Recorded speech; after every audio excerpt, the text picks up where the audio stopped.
Att tänka på innan uppkörning. För att få köra upp så krävs det att du har bokat en tid. Men det finns även vissa moment som du behöver ha avklarat för att få boka tiden.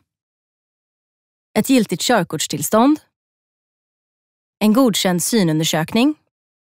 Att du har genomfört risk 1 och risk 2.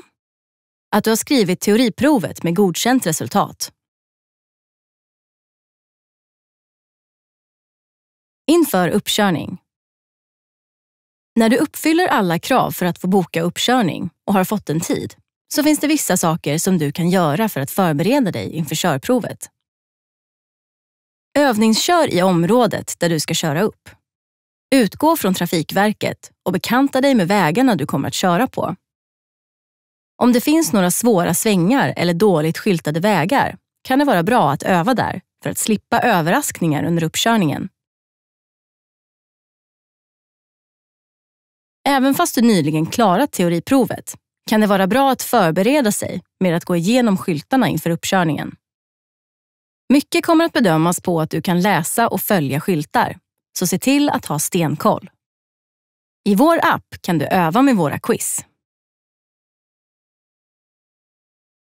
Se vår video om vad du behöver kunna inför uppkörningen och se till att öva på de moment som du känner dig osäker på.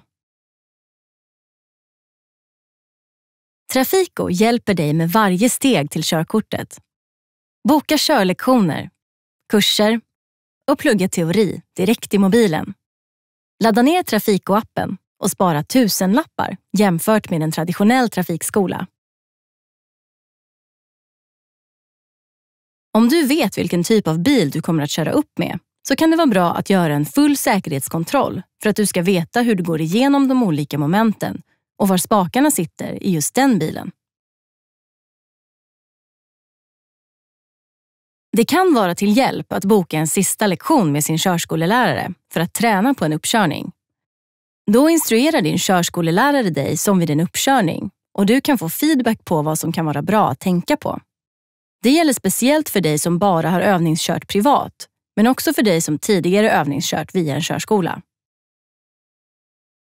Ge dig själv rätt förutsättningar. För vissa är det att öva mycket och ofta. För andra är det att koppla bort och tänka på annat. Du känner dig själv bäst och vet vad du behöver för att kunna prestera. För att få körkort behöver du ha ett godkänt körprov inom 4 månader efter att du har ett godkänt teoriprov. Om du inte klarar körprovet de första gångerna får du färre körtider att välja mellan framöver. Se därför till att förbereda dig väl och att inte ta provet för tidigt. Glöm inte att ta med en ID-handling till uppkörningen. Det kommer att behövas för att få utföra förarprovet. Var på plats i god tid innan eftersom du måste registrera dig innan uppkörningen. Lycka till!